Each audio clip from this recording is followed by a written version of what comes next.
What's happening bikers, সবাই কেমন আছেন? আশা করছি সবাই অনেক ভালো আছেন। আজকের ভিডিওতে আপনাদের সাথে দুইটা বাইকের কম্পারিজন করব। একটা হচ্ছে বাজাজ পালসার N250 এবং আরেকটা হচ্ছে সুজুকি জিক্সার 250। দুইটা বাইকের রাইডিং এক্সপিরিয়েন্স কেমন, দুইটা বাইকের পারফরমেন্স কেমন, দুইটা বাইকের মধ্যে হাইলাইটেড কি কি ফিচার দেওয়া আছে, এই সকল বিষয়ের উপর আজকের ভিডিওতে করব কম্পারিজন। একদম শুরু করছি দুইটা বাইকের প্রাইজের কম্পারিজন বলে। বাংলাদেশে বর্তমানে সুজুকি জিক্সার 250cc এই বাইকটা পাওয়া যাচ্ছে 4 লক্ষ টাকায়, আর বাজাজ পালসার N250 বাইকটা পাওয়া যাচ্ছে 3,40,000 টাকায়। দ্বিতীয় বিষয়টা নিয়ে কথা বলবো এবং সেটা হচ্ছে লুকস। দুইটা বাইকের লুকস কার কাছে কেমন লাগে কমেন্ট করে অবশ্যই জানিয়ে দিবেন, কারণ যে কোনো বাইকের লুকস কিন্তু যার যার ব্যক্তিগত পছন্দের বিষয়। N250 এই বাইকটার লুকসটা কিন্তু যথেষ্ট অ্যাগ্রেসিভ, যথেষ্ট সুন্দর। বাইকটার সামনের যে পার্টটা বা ফ্রন্ট পার্টটাতে যেই এলইডি হেডল্যাম্পটা ব্যবহার করা হয়েছে, এটা কিন্তু অনেক পাওয়ারফুল লাইট ব্যবহার করা হয়েছে এবং এটার ডিআরএলটাও দেখতে আসলে সুন্দর। এটাতে কিন্তু আপনি ইউএসবি পোর্ট পেয়ে যাবেন যে কোনো ডিভাইস চার্জ দেওয়ার জন্য। বাইকটার মধ্যে কিন্তু স্লিপার ক্লাচ ব্যবহার করা হয়েছে, এটা একটা ভালো জিনিস। আর এলইডি টার্ন ইন্ডিকেটর কিন্তু ব্যবহার করা হয়েছে। আর বাইকের মধ্যে কিন্তু গিয়ার আছে 5টা, তারপর ডুয়াল মাফলার এক্সস্ট পাইপ কিন্তু দেওয়া আছে।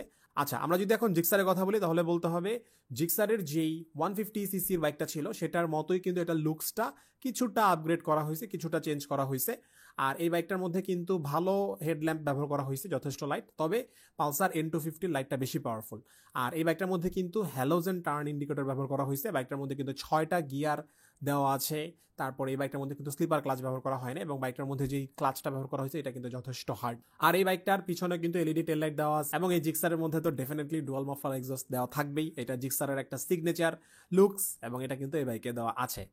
চলেন এখন তাহলে দুইটা বাইকের ইঞ্জিন ডিসপ্লেসমেন্টের কম্পারিজন করে দিচ্ছি। দেখেন ইঞ্জিনটা কিন্তু অনেক বড়, তাই না? লুকস দেখানোর সময় প্রথমে বলছিলাম ইঞ্জিনটা কিন্তু সাইজ একটু বড়, কারণ এটার বোর সাইজ হচ্ছে বড়, আবার এটার সিসিও বেশি। তো এটা হচ্ছে 249 সিসির একটা ইঞ্জিন ব্যবহার করা হয়েছে, অয়েল কুল ব্যবহার করা হয়েছে। এটার মধ্যে হচ্ছে 4 স্ট্রোক দেওয়া আছে এবং 4 ভালভ ব্যবহার করা হয়েছে, এটা একটা ভালো বিষয়। আর সিলিন্ডার হচ্ছে একটা। পাওয়ার টর্কটা বলে দিচ্ছি, এটা থেকে হচ্ছে 26.5 PS পাওয়ার এবং 22.2 newton metre of torque produce করবে। 250cc অনুযায়ী পাওয়ার টর্কটা কিন্তু যথেষ্ট ভালো লাগছে। বাজাজ পালসার N250 এটার মধ্যে কিন্তু দেখেন DTSI টুইন স্পার্ক, ঠিক আছে, বাজাজের যে সিগনেচার ইঞ্জিন সেটা কিন্তু ব্যবহার করা হয়েছে এবং এই ইঞ্জিনটা হচ্ছে 249cc একটা ইঞ্জিন, অয়েল কুলড, তারপর 4 স্ট্রোক 2 ভালভ। ভালভ কিন্তু দুইটা ব্যবহার করা হয়েছে, 4টা ব্যবহার করলে ভালোই তো। আর এই ইঞ্জিনটা কিন্তু অনেক বেশি পাওয়ার প্রডিউস করে, 24.5 PS পাওয়ার এবং 21.5 নিউটন মিটার অফ টর্ক। আর এই বাইকটার পাওয়ারটা কিন্তু জিক্সার 250cc থেকে কিছুটা কম পাওয়া যাবে, আবার টর্কটাও কিন্তু কিছুটা কম প্রডিউস করবে। আমার কাছে দুইটা বাইক চালায় আসলে মনে হয়েছে যে দুইটা বাইকই যথেষ্ট পাওয়ারফুল। যেহেতু আমরা অনেক দিন ধরে বাংলাদেশে 155cc পর্যন্ত বাইক আসলে রাইড করছি, তো এই দুইটা বাইক চালানোর সময় প্রতিটা মুহূর্তে মনে হয়েছে যে প্রচন্ড পাওয়ার প্রডিউস করতেছে দুইটা বাইকই। তবে জিক্সারের পাওয়ার টর্ক কিন্তু কিছুটা বেশি বাজাজ পালসার N250 এর তুলনায়, এবং এই কারণে জিক্সার দিয়ে কিন্তু আপনারা টপ স্পিডও কিছুটা বেশি পাবেন। যারা আসলে অনেক বেশি টপ স্পিড নিয়ে চিন্তা ভাবনা করেন, আপনারা জিক্সার দিয়ে কিছুটা টপ স্পিড বেশি পাবেন। চলেন এখন তাহলে আপনাদের সাথে দুইটা বাইকের ব্রেকিং সিস্টেম আর টায়ার নিয়ে যদি কথা বলতে হয় তাহলে বলতে হবে, আচ্ছা যদি বাইকটার সামনের দিকে চলে আসি, সামনে কিন্তু 100 সেকশনের একটা মোটা টায়ার ব্যবহার করা হয়েছে, 300 মিলিমিটারের ডিস্ক ব্রেক এবং এখানে কিন্তু দেখেন এবিএস দেখা যাচ্ছে। তাও আবার কিন্তু সিঙ্গেল চ্যানেল এবিএস না, ডুয়াল চ্যানেল এবিএস, তার মানে পিছনে কিন্তু আপনারা পেয়ে যাবেন এবিএস এবং গ্রিমেকার ব্রেক ক্যালিপার ইউজ করা হয়েছে। যদি আমরা পিছনে চলে আসি, দেখেন এখানে কিন্তু 130 সেগমেন্টের একটা টায়ার ব্যবহার করা হয়েছে যেটা এমআরএফ এর। এটাই আমার মনটা খারাপ করে দিচ্ছে, আমি জানি আপনাদের অনেকেরই এই টায়ার সেগমেন্টটা পছন্দ হয় নাই। এবং এখানে 230 মিলিমিটারের একটা ডিস্ক ব্রেক ব্যবহার করা হয়েছে, এখানেও কিন্তু আপনারা পেয়ে যাচ্ছেন এবিএস। সামনের টায়ারটা নিয়ে কথা বলি, সামনে যে টায়ারটা ব্যবহার করা হয়েছে সেটা হচ্ছে 110/70 আর রিম সাইজ হচ্ছে 17। এমআরএফ এর একটা টায়ার কিন্তু ব্যবহার করা হয়েছে, কার এখানে এবিএস এর রিং দেখা যাচ্ছে। আর অ্যাজ ইউজুয়াল জিক্সারে যেই ব্রেক ক্যালিপার ব্যবহার করা হয়, বাইব্রির ব্রেক ক্যালিপার কিন্তু এখানে ব্যবহার করা হয়েছে। পিছনে যে টায়ারটা ব্যবহার করা হয়েছে 150 সেকশনের একটা মোটা টায়ার, ঠিক আছে, এটাও কিন্তু এমআরএফ এর একটা টায়ার ব্যবহার করা হয়েছে এবং এটার পিছনে কিন্তু দেখেন এবিএস এর রিং দেখা যাচ্ছে। জিক্সার 250cc এই বাইকটার যদি আমরা কন্ট্রোলিং ব্যালেন্সিং N250 সাথে তুলনা করি তাহলে বলতে হবে যে এখানে জিক্সার 250cc কিছুটা এগিয়ে থাকবে। এটা দিয়ে একটু ভালোভাবে কর্নারিংটা করা যাবে, এটা দিয়ে একটু বেশি ব্যালেন্সড ভাবে আসলে রাইড করা যাবে। মানে আপনি যখন হাই স্পিডে দুইটা বাইকই রেভ করবেন, আপনি দেখবেন যে আপনার কাছে জিক্সার 250cc বাইকটাকে কিছুটা বেশি ব্যালেন্স মনে হবে because of the fat tyre. আর বাজাজ পালসার N250 পিছনে 130-এর জায়গায় 140 সেকশনের টায়ার দিলেও জিনিসটা আমার কাছে ভালো লাগতো। তবে টায়ার যে খুব বেশি ম্যাটার করে তা না, হালকা পাতলা ডিফারেন্স, অ্যান্ড এইটা আসলে আপনি যখন অনেক বেশি বাইক চালাবেন তখন আসলে বুঝতে পারবেন। আমরা যদি সাসপেনশনের কথা বলি তাহলে বলতে হবে বাজাজ পালসার N250 এই বাইকটার সামনে দেওয়া হচ্ছে 37 মিলিমিটারের একটা টেলিস্কোপিক সাসপেনশন, পিছনে ব্যবহার করা হয়েছে মনোশক সাসপেনশন। আর আমরা যদি জিক্সার 250cc বাইকটার কথা বলি তাহলে বলতে হবে সামনে ব্যবহার করা হয়েছে 41 মিলিমিটারের একটা টেলিস্কোপিক সাসপেনশন এবং পিছনে ব্যবহার করা হয়েছে মনোশক সাসপেনশন। এই দুইটা সাসপেনশনের মধ্যে জিক্সারের সাসপেনশনটা কিছুটা হার্ড, ভাঙাচোরা রাস্তায় আপনি দেখবেন জিক্সার হচ্ছে বেশি ব্যালেন্স থাকবে, বাট পালসারের যেই সাসপেনশনটা ব্যবহার করা হয়েছে এটা কিন্তু যথেষ্ট স্মুথ, এটা আমার কাছে খুব ফান লাগছে আসলে। দুইটাই ভালো আর কি। তবে জিক্সার আপনি যখন চালাবেন আপনি দেখবেন যে গিয়ার হার্ড, তারপর ক্লাচ হার্ড, তারপর আপনার দেখবেন যে হাত হচ্ছে কবজি একটু ব্যথা হয়ে যাবে। পালসার চালানোর সময় আমি এই জিনিসটা একটু কম ফেস করছি। এটা ডিপেন্ড করে আসলে আপনি কিভাবে রাইড করতেছেন, আপনি কি ধরনের রোডে রাইড করতেছেন, এই সকল বিষয়ের উপরে।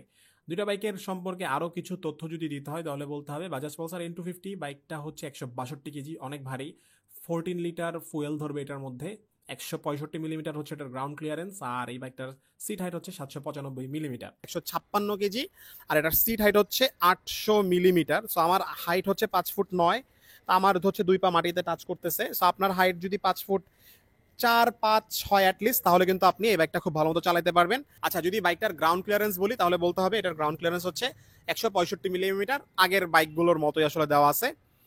আর এটার ফুয়েল ক্যাপাসিটি হচ্ছে 12 লিটার। এখন তাহলে চলুন দুইটা বাইকের মধ্যে যে 60,000 টাকা ডিফারেন্স, এটার উপর বেস করে দুইটা বাইকের রাইডিং এক্সপিরিয়েন্স আর পারফরমেন্স সম্পর্কে কিছু কথা যদি বলি। প্রথম যে বিষয়টা বলবো সেটা হচ্ছে মাইলেজ। দুইটা বাইক থেকে আপনারা মোটামুটি একই ফিগারের মাইলেজ পাবেন, 30 থেকে 35, একটু কম বেশি আসলে হবে।